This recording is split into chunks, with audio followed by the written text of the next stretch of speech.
This program is brought to you in collaboration between NIM Foundation and Thrive Online Nigeria.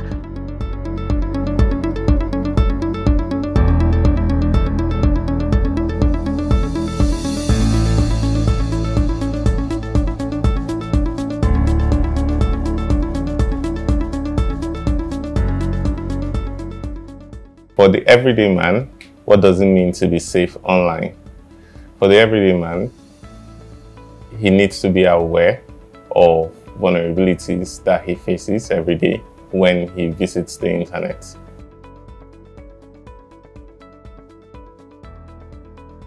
What common misconceptions do people have regarding their security online?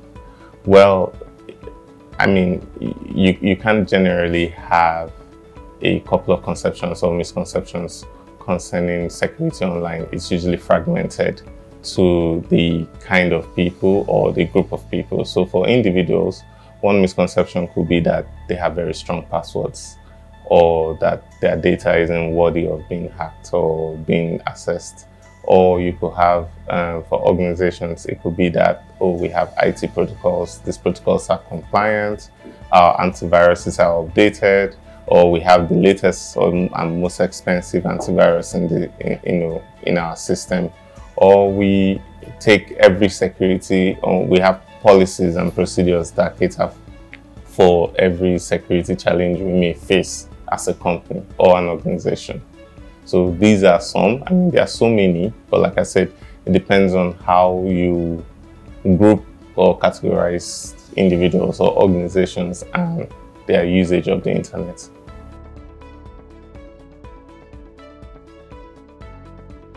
So what must we do to stay protected as more people are online now due to COVID-19? So I think many people are now online thanks to the lockdowns. The lockdowns and the pandemic in its full stage has kept many people at home, and many people have turned to the internet. So you have increased usage, TikTok, Instagram, WhatsApp, what have you. So what do you need to do? First is you need to protect your password. You need to try and have a little extra complexity on your password. So it's not enough to have your date of birth, which many people do, or have password as password, or have password as 1, 2, 3, 4, 5, 6. People now need to add more complexity. Your passwords now need to be alphanumeric. So you have maybe 1, 2, 3, 4, ABCD, and then you add special characters, // to make the password a little more strong, or to add more strength to it. Second thing is to update your antivirus. I mean, many people feel because they are using the best antivirus and then we don't need to update it. I mean, that was the most common misconception. But today in the world, we have adwares, we have malwares, we have ransomwares. I mean, we have every kind of where there is out there. So you need to update your password. You need to, update your antivirus. You need to try and use the most recent updates you can find. You need to use a paid antivirus system, not a cracked one. Many people want to go and buy cracked antivirus, not knowing that you've actually created a tunnel because it's cracked. So you need to spend your money to get protected. You also need to check your history. So many mail systems today, many devices have histories. Google has history, login history. You need to really be aware of every trigger that may look like a potential hack or a potential intrusion. So you need to check everywhere your account has been logged in, whether it's Facebook, whether it's Twitter. You need to periodically change your password also. Give it 6 months, change it. Add something, even if it's a dot, even if it's an extra 0, an extra 1, change it. And then most recently, we have two-factor or multi-factor authentication. So you try to do either two-step verification, multi-factor verification on your account to add extra protection.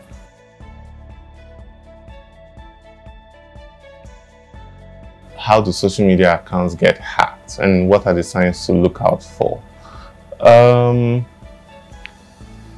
always say that for attacks to happen, there has to be some form of handshake. So I'll give an experience that happened to me. I had a malware attack some months ago, and one of the things I did first was to start changing my passwords immediately. I mean, even though the malware was local, I used the internet a lot. I stay online for long periods. So it's safe to assume that one way or the other, there has been that handshake. Somebody has, I mean, I've been attacked once, so it's safe to assume that that has happened. For regular user, it could be spam. You could get that message on your, it could be that DM that says, oh, buy one shoe, win 2 hair. And then you click on it, and then it turns out that you've actually sent, a particular code that has access to your account, these secret codes that have access to your account, and then the next thing the person has access to your account. It could be as simple as that spam mail, and then they tell you click here, and then you click. It throws up a 404 page. You've created that tunnel already. It could be as easy also as accepting cookies. You go on certain sites, you accept all cookies. I mean, even for me, it's up until a year ago I started reading cookies. I now read. If you tell me accept, I'll read though. I started going through the whole drop downs, trying to check, oh, what am I giving you access to? It could be as easy as allowing third-party integrations, logging with Facebook, logging with Twitter, logging with Instagram. Those kinds of actions create those handshakes that can get or create vulnerabilities in your system, that allows these intruders gain access to your system. It could even be as easy as using an unpaid or an unlicensed VPN, like when we had Twitter blocked and many people were on VPN. It could be as easy as that, but in all of it, a hack won't happen without a handshake.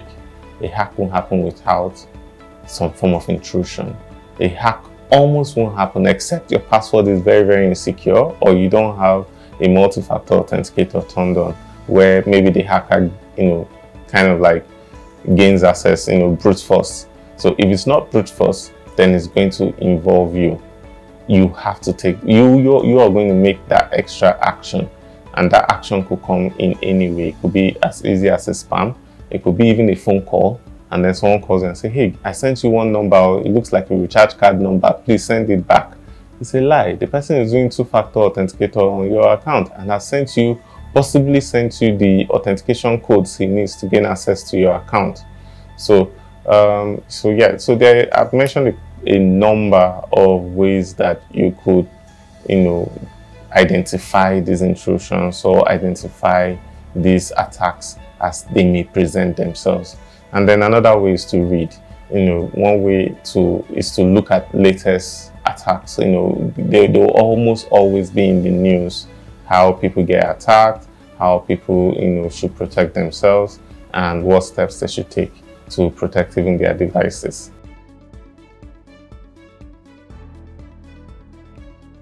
What are the steps to take when a breach has been detected? Backup first. That's my first advice. Like I said earlier when we started, security is in stages. I mean, I can't take the security, I can't give you, or I can provide solutions to an individual securing himself and an organization securing himself. Two of them are very different protocols. So the first thing when you identify a breach, depending where the breach is to back up first. Back up first, change your password second. So when you back up first, you've secured some form of data.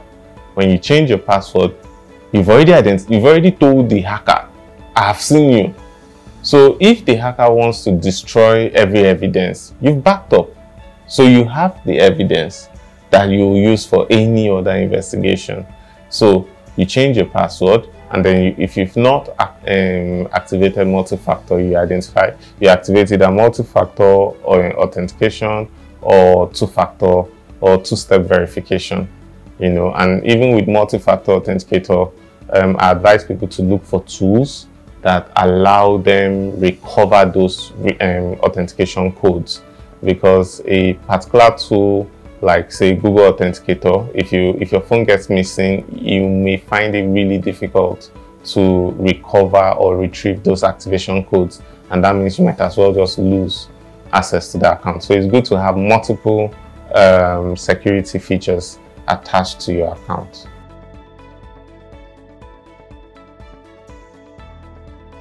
Threats are everywhere.